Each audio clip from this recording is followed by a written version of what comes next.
And welcome. It is Tom Jordan. We got a lot of headlines to get to today on this Friday, which we will do after our guest in a moment, who knows all about election integrity as a former Secretary of State and a current senator battling against a machine that seems to be destroying not just the election process, but also education and public safety and parental rights, among a whole host of issues with this, hyper-partisan, far-left ideology that is permeating our society. We will dive into that in just a bit. Also, just want to let you know we are going to be heading out to the Donald Trump rally today. It's at 6 p.m. We are going to attempt to live stream that for a special edition of Tom Jordan Live tonight, starting at 6 p.m. when Donald Trump is expected to take the stage. So keep updated. We'll keep you updated on our Facebook page, YouTube as well, to let you know if that's going to happen. But it's planning to be a live special edition of Tom Jordan Live tonight at 6 p.m.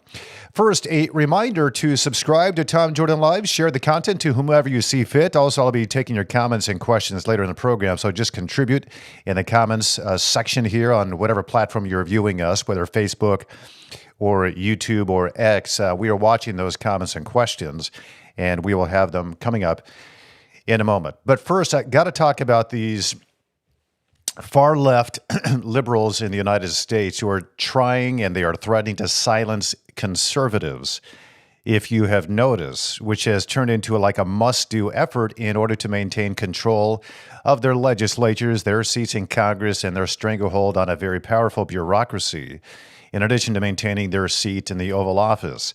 So only certain speech should be allowed, and the media better help them in their efforts. Take a look.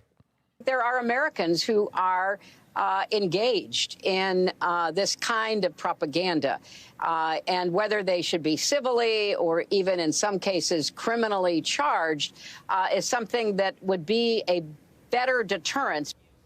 We're going to have to figure out how we rein in our media environment so that you can't just spew disinformation and misinformation. It's one thing to have differing opinions, but it's another thing entirely to just say things that are false. And so that's something that we're looking into. Yeah, they're looking into it. So Alexandria Ocasio-Cortez says we need to figure out how to rein in our media. No, I think you've already figured that out, AOC, and they're very willing to oblige to your demands. So AOC there, Hillary Clinton, and a slew of liberal political pundits are actively calling for shutting down what they deem as disinformation, even though they have been the biggest purveyors of it. Remember all of these lies and all this disinformation that they were spewing just a few years ago? Can you agree that there has been no evidence of collusion, coordination, or conspiracy that has been presented thus far between the Trump campaign and Russia?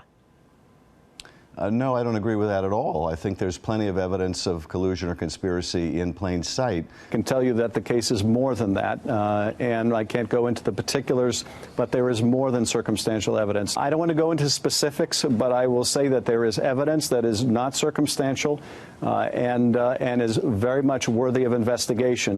It's pretty clear. It's pretty clear you won't admit that the Russians have engaged in cyber attacks against the United States of America, that you encouraged espionage against our people, that you are willing to spout the Putin line, sign up for his wish list, break up NATO, do whatever he wants to do, and that you continue to get help from him.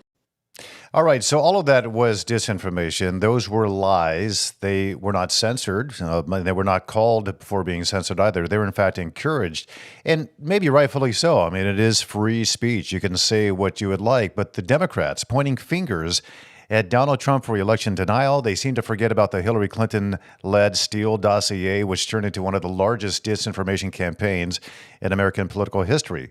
The Russia collusion hoax, dragged out for years by the media and the spy agencies, the Hunter Biden laptop, what the media swore was just another Russian disinformation campaign, turned out to be not disinformation at all, but it was real information. It was true.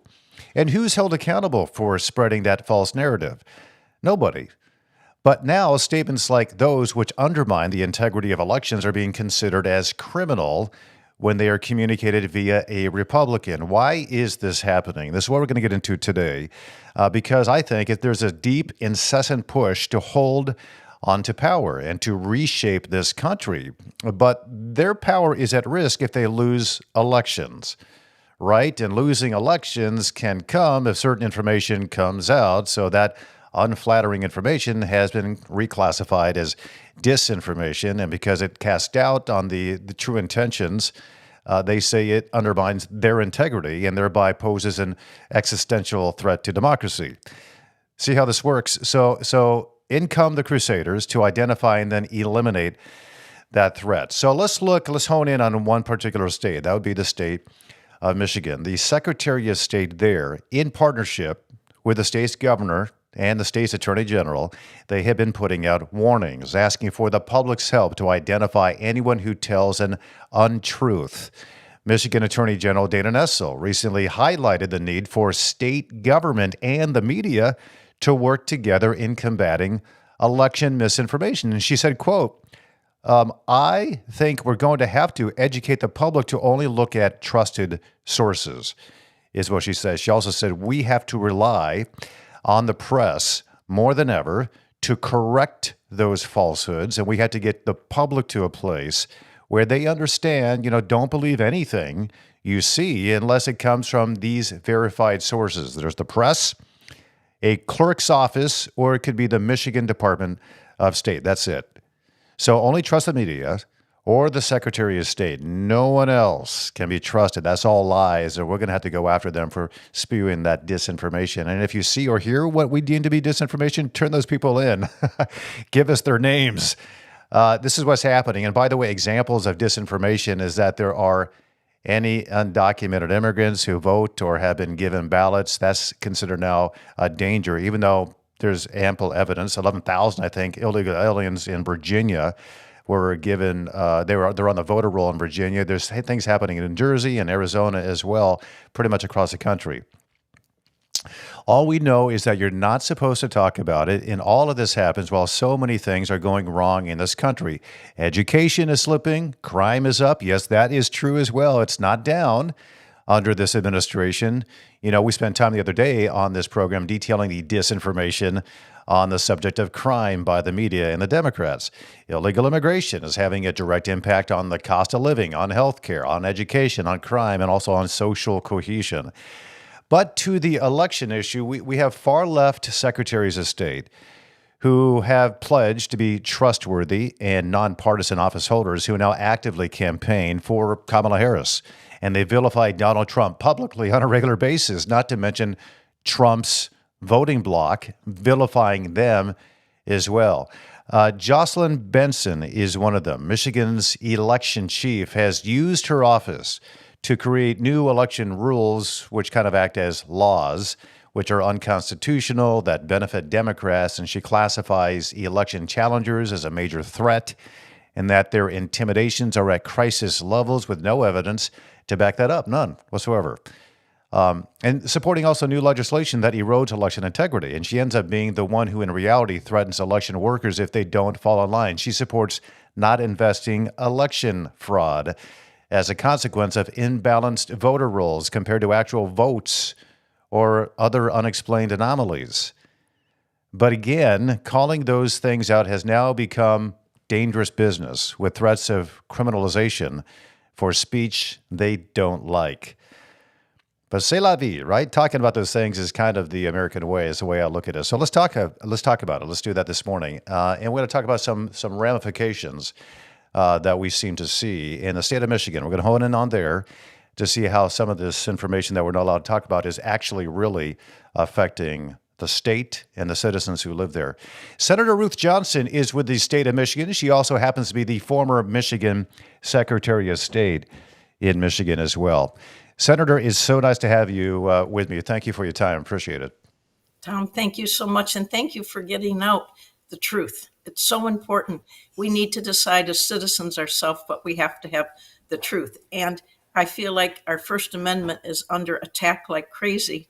And it's interesting because I do sit on elections still in the Senate, and our Our Secretary of State will not come to the committee hearings. She doesn't like some of my questions. But, one of the ones that she's also talking about, we need to have certain people decide what's true and what's not, very partisan people. So I ask, well, what about Proposal 2 of 2022? Millions of dollars went into that. It was the most deceptive ad I've seen ever in my career or even in my life. Millions of dollars went into to say what people want, which is photo ID. 80% of us do, including Democrats, independents, and Republicans. You don't usually get 80% of anything. And so they did this ad with this guy that's very believable. They broke our state up and did different ads, different places. Southeast Michigan was this very good actor that said, if you vote for Proposal 2, it will enshrine voter ID into our Constitution.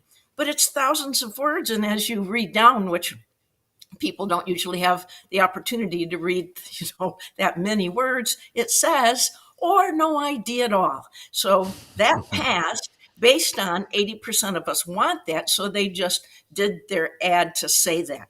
And so I find it interesting that the truth is what they want to be the truth. It's such denial. It's so harmful to America.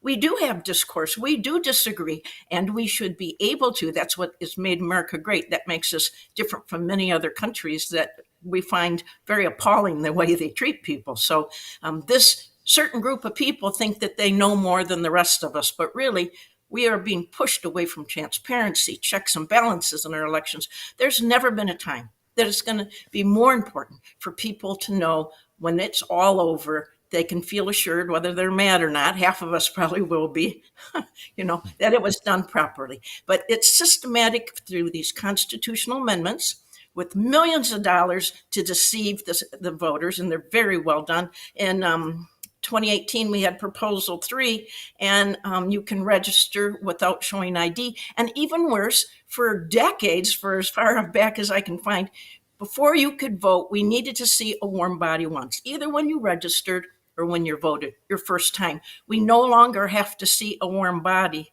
That really takes away a lot of the checks and balances in our system. Right. So if we call those things out and we warn people about the potential dangers of and the accuracy of now Michigan, because of Proposal 2, which is now allowed for these other laws to go through in the state, it's not required that you have voter identification. In fact, you can just now sign an affidavit or whatever it is saying, yeah, I'm who I am, I say I am, and that's all you need to know. And that's probably not going to be checked either. So you don't need voter ID. And in a lot of these states, this is happening kind of countrywide. And there is this, I think, you just touched on it. The disinformation that is coming out are from these millions of dollars of paid advertisements and PR campaigns and narratives that are being funded by a lot of far-left liberal PACs. And it's a very difficult thing to combat the actual false narratives that are now becoming so ingrained within our society. And it's very difficult to fight back about that. But we continue to hear things. I want you to touch on this because we continue to hear that questioning the integrity of elections is dangerous. And if we do that, we are undermining the underpinnings of the United States, as if we're somehow committing treason is the implication here. And so we better stop talking about it, is what they're telling us, and very publicly now. It's not just AOC or Jocelyn, Benson, or Gretchen Whitmer or Dana Nessel. It's Tim Walz, the governor of Minnesota, who is now a vice presidential candidate. He's calling for a restriction on free speech, very openly as well. But those very same people were complaining about the election outcomes in 2016. It's undeniable. And so just a few years ago, they were doing, what do you think is really going on here? When they do it, it's okay. But if a conservative does what they have been doing for many years past, it's somehow a danger to our democracy. What do you think is behind all of this? Well, if you wanted people to believe in what the results were, you wouldn't be taking layer after layer through constitutional amendments with deceptive and lying ads. And you wouldn't be passing series of bills that repeals like a 60-year-old law that you can't look at fraud or wrongdoing when you're doing a recount now. And you have to use the word mistake, not fraud. Like that's another First Amendment.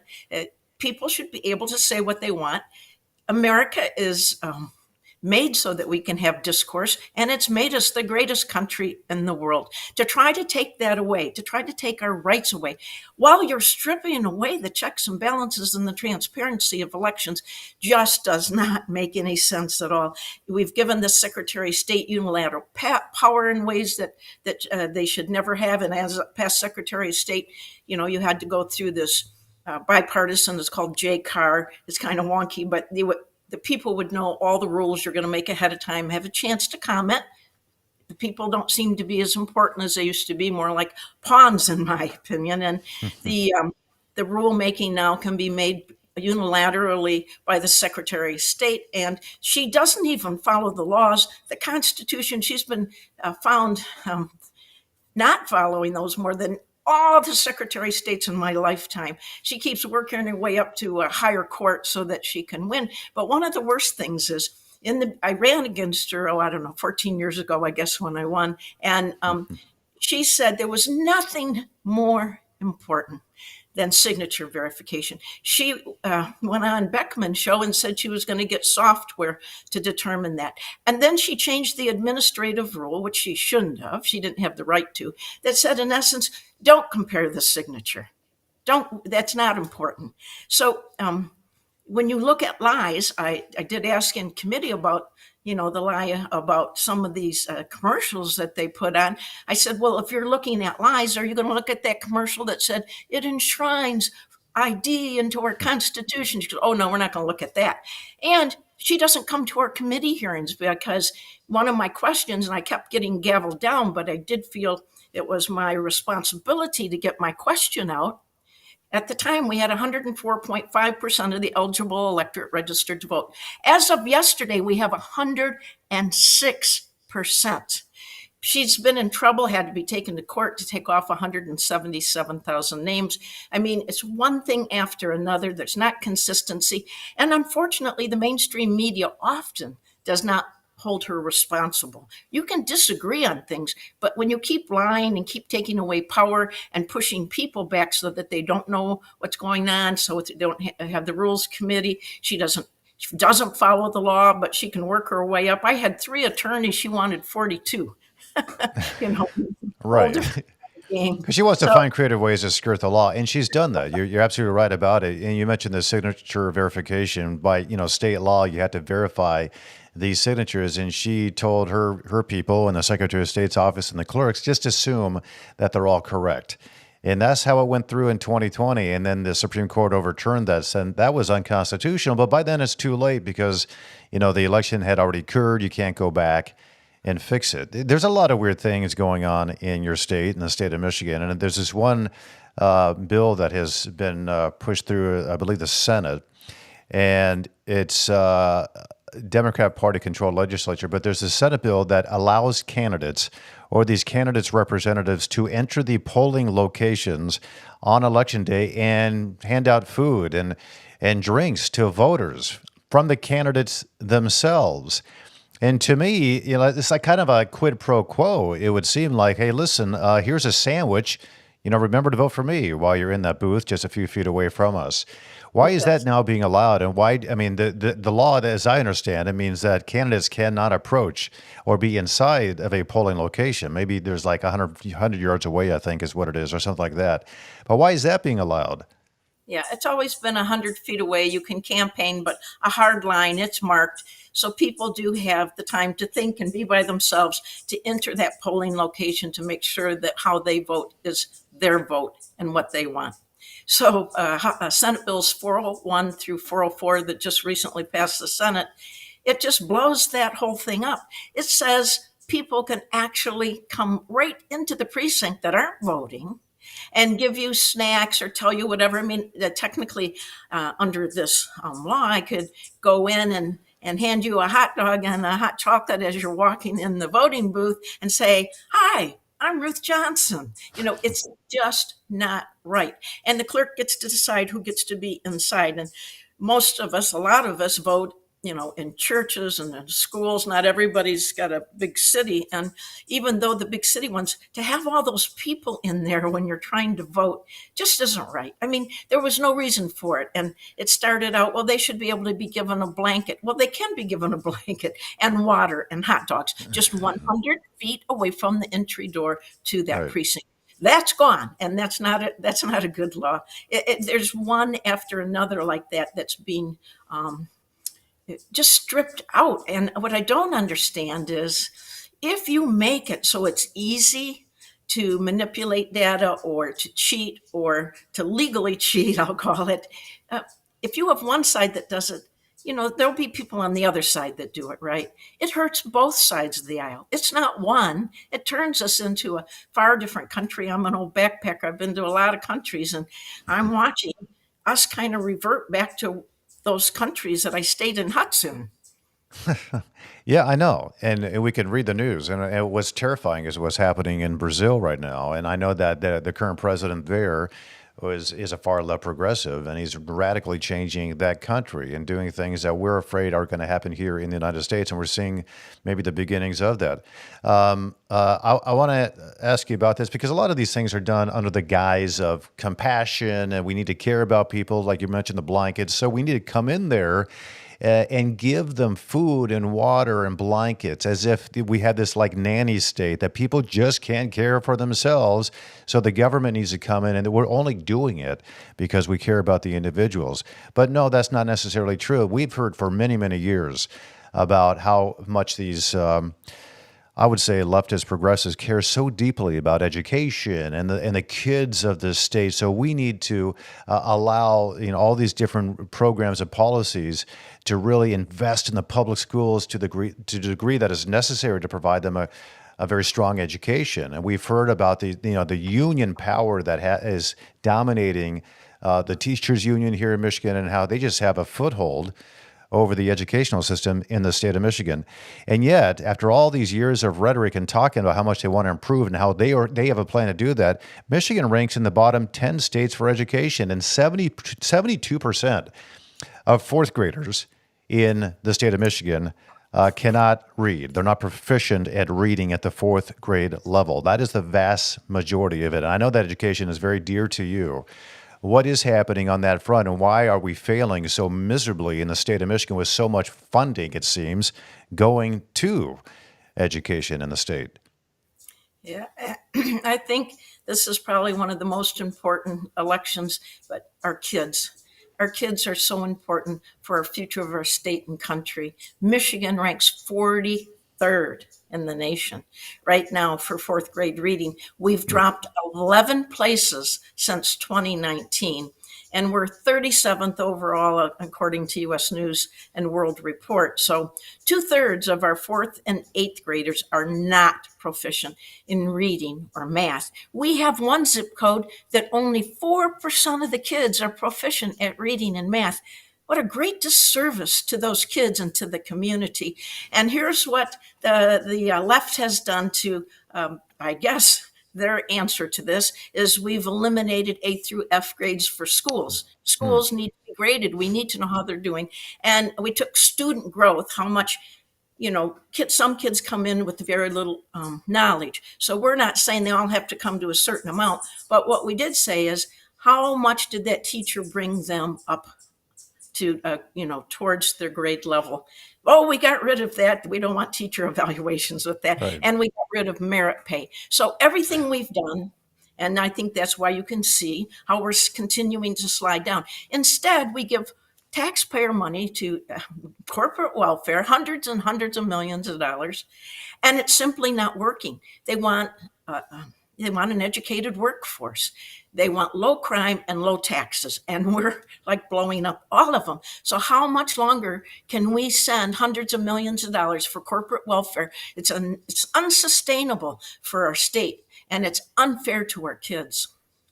We have some viewers right now in real time who want to ask you a question, if that's okay. I'm going to have Cameron bring up one of them on the screen right now. Senator Ruth Johnson is going to answer this. Cameron, do we have that? Yeah, there it is. Christopher Garcia, remember when it was repeated over and over, if you like your daughter, you can keep your daughter? An example of the biggest lie that came from everybody up high. And that's kind of what we're seeing. That was disinformation. And off the top of this interview, we were talking about all the disinformation that the left has spewed over the years. And that was from Barack Obama. And that was absolutely not true. And we saw a lot of disinformation about the COVID vaccines and what's going to happen to our children in these schools. So we need to lock them down for up to a couple years in order to protect the kids. And there's all these things that are harming us in real time, or they will in the future. What do you make of things like that, of what we're being told? Like, and I'll frame it this way, Senator. We're told by Jocelyn Benson, the Secretary of State of Michigan, and Dana Nessel, the Attorney General of Michigan. We're told by Alexandria Ocasio-Cortez. I remember the President of New Zealand said the same thing, that only trust your government for the information you receive, or the media that we're providing our information to. Those are the two sources you can trust. And yet there is example after example of things that turned out to be false. Where can we go as citizens, not just of Michigan, but of this country, to find out, what's true and what's not? Yeah, I think watching shows like yours is important, and it's important that you are there for people to hear the other side. When I have my degree in education, convergent and divergent thinking, it's called, I was taught to teach kids how to think for themselves. That's such an important component of America. And also what you're talking about is I've backpacked to so many countries that they do control the media, and they don't have half the quality of life that we have here. And don't trust people that are elected. I can tell you right now, we have which our governor said she was against dark money. I tried to stop it as Secretary of State, but she just said, we don't believe in money that you don't claim who gave it to you. So she's gone on to take over $20 million of dark money, $857,000 from one donor. And I can tell you, for some people, pocketbooks and pleasures have a big impact on how they vote. I always tell everybody, wherever I go, don't trust people that are elected. Ask them questions. Go about it cynically. That's your job as a citizen. And to take that right from us, to make us feel like if we ask a question, or now the people that are doing the canvassing that are two Democrats and two Republicans rather than a partisan, they can't even use the word fraud if they see it. Like, to take that out of our language. It's very scary times, I think. More scary than ever. And the other thing is, sometimes they say, we don't have enough money. Well, why did the governor cut our school safety and mental health by 92%? They brought it up half yesterday. We need more money for mental health issues. We're taking it away from our kids who are suffering, who are in the bottom tier. And it makes job providers not want to come here. And it really weakens America, I think, when you weaken a state. And by the way, you probably know Michigan's one of the 5, states that we call swing states, or a big prize. So we're getting much more propaganda, much more discourse than most of the other states, because we are a giant prize. Yes, we are. It's a battleground state, and there's a lot of fighting going on here, a lot of money being poured in the state to make sure that either the Democrats or Republicans win, because it is a prize, and it could shift the balance in the U.S. Senate, it could keep the balance in the House, and of course, there's a big effort right now for the Republicans to regain the majority in the state House and the state Senate because of this far left push in the state. They want it to be like California, and I can tell you, you don't really want it to be like California. Real quick, a touch on this, then I want to get to one of our comments. There's another comment we want to get to, but from one of our viewers here. But you mentioned mental health, and we're not investing a lot, but there's something what I would prefer to see is the ability for parents to have the control over who their kids go to see for mental health, mental illness issues. Because I know now, like in this state, there is a big push that, and you hear this from psychologists as well, in Michigan, that if a child who's in third grade or sixth grade is having some real struggles, oftentimes now, and this is true, people are going to say, oh, you're just making this up or fear mongering. No, I know it's true because I know people on the inside that when they come to you, one of the big things that these counselors are now saying, well, have you considered that maybe your gender, you're not comfortable with your gender of birth, and maybe you are a different gender that you were instead of what you were assigned in. And there's this now rhetoric and this very consequential, I think that's disinformation and very dangerous to the psyche of a young person that thinks, okay, well, maybe I'm not a boy, maybe I'm a girl, and mommy and daddy, I'd like to become a girl now. And they say, no, you can't. Well, then now the parents are in trouble because they want to affirm what they believe their child thinks he or she is based on the advice from some psychologist who has bought into this whole leftist lie. Do you have any thoughts on that, which is permeating the state of Michigan as well? I do. I'm actually a clinical social worker by education and worked at Children's Village and Camp Oakland, which is in Oxford. And there is nothing more valuable than parental rights to determine how you're going to raise your child and how you're going to work with them. Government should not be taking that over. That's just so simple and basic to me that we need to make sure that parents get to make those kinds of decisions. Yeah, very important. And I know that the governor of Minnesota, Tim Walz, the current VP candidate for the Democratic Party, he is now allowed and signed a law that if there are parents in Michigan who don't believe their third grader is a boy born as a girl, that child can now find safe haven in Minnesota, and the parents can have their rights stripped away from them, and that child becomes a ward of the state of Minnesota. That's what's happening in these far left blue states. We have another comment, and I think this one maybe not so favorable, but this put this one on the screen. This is from, Jordan Genso. Okay, he's Democrat. He's a civil individual, so I like him. He has different positions. For the vast majority of Americans, that statement was true. However, the fact that a person's favorite doctor could decide tomorrow to retire means that statement wouldn't be true for everyone. The government was not telling anyone that they couldn't visit their preferred doctor. He's talking about I think the Barack Obama statement regarding the Affordable Care Act, Obamacare. If you like your doctor, you can keep your doctor. What's your position on that? You should always be able to keep your favorite doctor. Not all doctors are made the same. Yeah.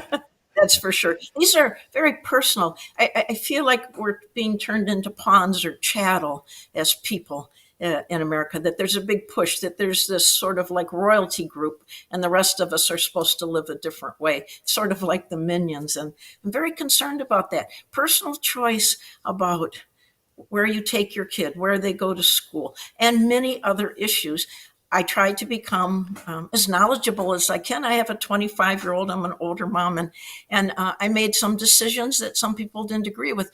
But I did a lot of research before that, and that should be my right, your right, everyone's right. Now, it is different if some child is neglected or truly abused, and we have large numbers of those, and they're not being taken care of. You know, when a kid ages out of foster care, there's not many kids that at 18 can be on their own, especially if they've had so many challenges, ACEs as we call them. They're being put in homes that are not licensed in this state.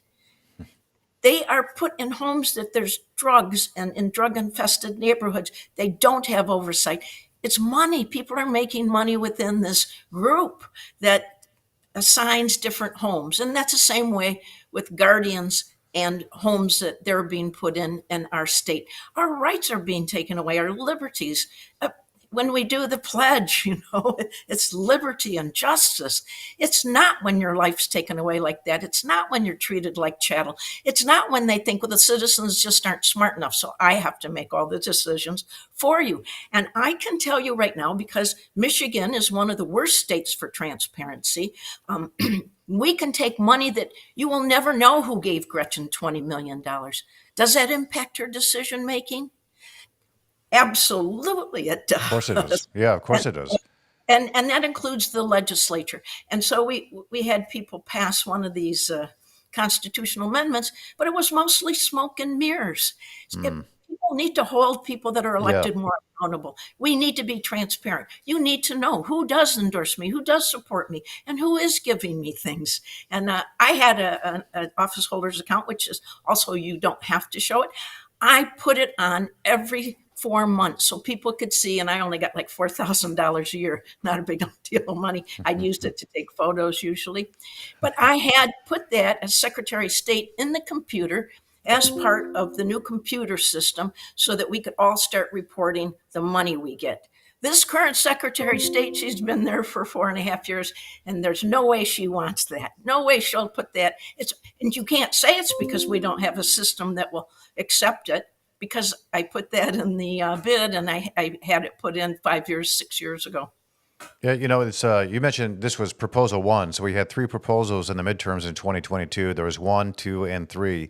Each one was heavily mischaracterized by these Democratic ads that are being pushed out by these tens of millions of dollars to pay for them.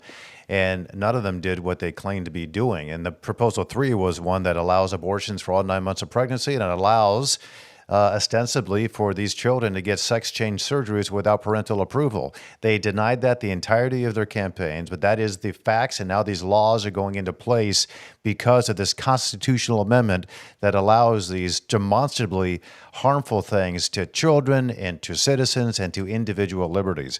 I know the Republican National Committee, they have come in and they filed suit against Secretary of State Jocelyn Benson, and it has to do with her guidance directly contradicting a lot of what Michigan's election law allows. And, you mentioned some of them, the signature verifications and whatnot, and some of this guidance by Benson's office to I want you to touch on this because this is part of it, that you cannot no longer claim that there is election fraud. That would not be enough, even if there's evidence, to kick off an investigation into the fraud and mandate a recount of the votes. And what's the role then of these canvassers? You mentioned there's 4 canvassers, 2 Democrats, 2 Republicans, to ensure that the election was performed accurately. And if they have any questions about it, they can't do anything about it. And Jocelyn Benson has come out and kind of threatened them, saying, listen, you need to certify the election basically no matter what, or we will come after you. What is the role of a canvasser then, if not for that? Well, for 60 years, that has been their role. If they see something that doesn't look right, whether it's a mistake or it's something else, they no longer can do that. And that was such an important function in wonky, I know. But if you look at all these layers, and the other thing is in Proposal 2 of 2022, you apply for an absentee ballot and you get it infinitum. And I have some households that are getting over a dozen ballots when only 2 people live there. And this is the problem with 106% of the adult age persons in Michigan registered to vote, 106%. And then you say, don't, in essence, look at the signature, even though just a few years ago you said that was the most important thing. It just doesn't pass the smell test at all. Based on all this information, 106% of voters are registered to vote, and then you got the 177,000 names on the voter rolls that they've failed to remove those names, so they're sitting there. But after they voted, after they were offered the option to vote, they had pre-filled out absentee ballot requests, which have never been done by the Secretary of State, always by our local clerks. We have an unusual system in Michigan. We have more clerks that conduct elections than any other state in the nation, 1,525. And my clerk is very accountable and transparent, and I trust them. It's a great way, but this is another big push I see by the left, is to move the elections up the ladder and away from where people can touch it, feel it, see it, and make a difference if they don't think it's being done right. So I think we're about 38 days until Election Day. Well, the final Election Day, because it starts earlier, right? So, but that would be the final day to cast your ballot in November. 38 days, I think, from today. And based on all this information and your expertise, you probably know more about elections and the structure and the procedural things about those elections than anybody else, I would say, including the current Secretary of State in your state. Do you feel confident, or are you highly concerned about the accuracy of the upcoming election?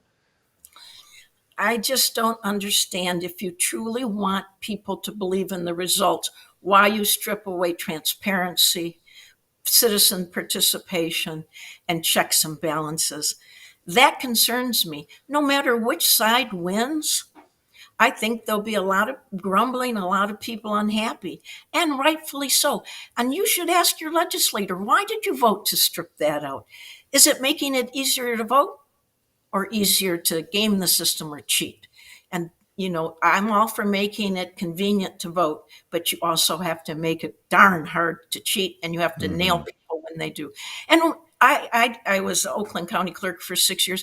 I don't think we ever had an election that I've seen that hasn't had some people that tried to game the system or cheat. This is the other fallacy that is being pushed, is everybody's honest, everything's fine, don't worry. It was the best election in the whole world. But then I find out in the Macomb Daily that some guy tried to vote for himself 50 times, but all of that's hushed down. Right. And he was offered only a $500 fine by the state, which is unusual after you try to vote 50 times for yourself. But the only reason it was in the paper is because he said, I'm not paying $500. You should have paid us $500. And that was a slap on the wrist for voting 50 times in a single election. My understanding, that's a felony. I mean, well, that would be a pretty big crime. There is this push down of when people, no matter what side of the aisle they subscribe to, if they cheat, they just want to pretend like none of it exists. And that's something I've seen pushed since I was Secretary of State by groups. Now you have really the Democrats own the baseball field, the glove, the ball, the bat. And so. And the umpires. They own them too. Yes, they own the umpires too. Good point. It is so wonderful to talk with you. You're a wealth of information, and I'm glad you're keeping up the fight, and we wish you all the best. Senator Ruth Johnson from Michigan, also the former Michigan Secretary of State. Senator, it's so good to have you. Thank you so much. Thank you so much, Tom. Appreciate it. Take care. We'll talk to you again soon. I want to get you caught up on a couple things here, and this is pretty developing this morning, really. There's been several individuals with ties to Iran that have now been indicted in connection with a hacking plot aimed at former President Donald Trump's campaign. Yeah, they're not only trying to kill him, but they're hacking his campaign. So the exact number of people charged and the specific accusations remain kind of under wraps this morning. We could see the details sometime later today when the indictments are expected to be unsealed. But the case, raises a whole slew of serious questions about, foreign interference in his U.S. elections and the role of cybercrime in undermining the political processes, and the fact that Iran hates our guts and hates Donald Trump, and the fact that he's hacking into his campaign is a serious deal. And authorities are right now, I guess, continuing to investigate the extent of the plot and any potential broader implications for national security. But there's a lot of ways. I mean, China is not leaving us alone either, nor is Russia. So as more of these details come out on this, the focus will likely shift to how these cyber attacks were carried out, whether other U.S. entities were targeted. But for now, the indictment adds to just this growing list of concerns surrounding foreign influence in American politics, with Iran, once again, at the center of these very, very troubling allegations. So the cybersecurity and national sovereignty, and this is a case I think that highlights a lot of the vulnerabilities that exist. So let's talk about these attacks. This, of course, was an attack on Donald Trump's campaign, specifically by Iran. So let's talk about these attacks on Donald Trump, more specifically, the assassination threats and the attempts on his life. So now we had that, second assassination attempt on former President Donald Trump in just a couple of months. And you're seeing right now the first one in Butler, Pennsylvania.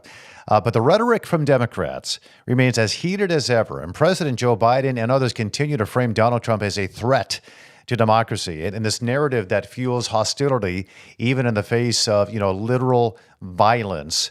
Just days after the first attempt in Pennsylvania this past July, Biden doubled down on his attacks, and he called Donald Trump's actions a threat, not just of the past, but of the future. So now after the second attempt in Florida, Democrats like Jaya Paul, Representative Congresswoman Jaya Paul, she's very far left. She echoes the same dangerous rhetoric, these Marxist ideologies that seem to really glorify conflict and justify violence If they didn't want to justify the violence against Donald Trump, they would, simmer down a bit. But they seem to be seeping into today's culture, which is dominated by the progressive left, making it, I think, unsurprising that the extremism is being seen as a rational response to Donald Trump's oppression that he allegedly has. And I think there was a recent poll, about 28% of Democrats would like to see Donald Trump be killed. That's a serious problem. So the left's fixation on all this narrative that Donald Trump is a threat could be driving a whole slew of real-world consequences that, believe it or not, despite what they say, threaten the democratic process itself. And it all stems back, we talked about this the other day, but Marxist ideology and Marxist influence on our society, and the roots of this incendiary language can be traced back to Marxist ideologies, which justify violence as a necessary tool for social change. Remember the 1960s, Weather Underground and Saul Alinsky and their tactics, far-left progressive Marxists. They used violence to get their way in American life. So today's left is modernized a bit, but they still embrace these dangerous tenets and the hypocrisy of their silence in all of this. If the roles were reversed, if Donald Trump and Republicans, they would be subjected to unrelenting media outrage. And yet when violence is aimed at Donald Trump, Democrats remain disturbingly quiet and revealing their double standards and even doubling down on their rhetoric that leads to violence. And it's all this erosion of civil discourse, which they claim they want to fix, but then they keep on with the violent rhetoric, if you want to call it that. We do have some comments I want to get to, and I thank you for chiming in throughout the live stream here. Cameron's going to put them up on the screen here. We'll take them for you. But again, you could always, before I get to that, I want to ask you to subscribe, if you could, to our various podcasts on YouTube, Tom Jordan Live, maybe Facebook, Tom Jordan Live there as well. I'd like you to like the page. And of course, we're on Spotify, we're on Apple Podcasts, all the major platforms for your podcasts is where you can find Tom Jordan Live. And also, if you want to help out, we'd appreciate it on Patreon. Patreon, Tom Jordan Live. We're developing some exclusive content for our Patreon subscribers. Okay, back to some comments here. All right, from the engineer. Tom, thank you for the unfiltered news. I've decided to support you on Patreon. $5 a month. The engineer, I appreciate you so much. The engineer has been commenting quite a bit, so I always appreciate your input. And also thank you for the support here. $5 a month is a small amount to pay for the local, state, and national information. I agree with you, the engineer. Appreciate it so much. Thanks for that. That's very encouraging. And of course, we will keep it up. From Charles Beatty, as a 30-plus year listener of your former station, you were a breath of fresh air on their lurch to the left. I am extremely glad they are now out and doing your own show. I am grateful for your show. Man, Charles, you have no idea how encouraging that is to me, because the media as a whole has been making this lurch, as you call it, to the left. And it's a surprising thing from an industry I really, truly used to love.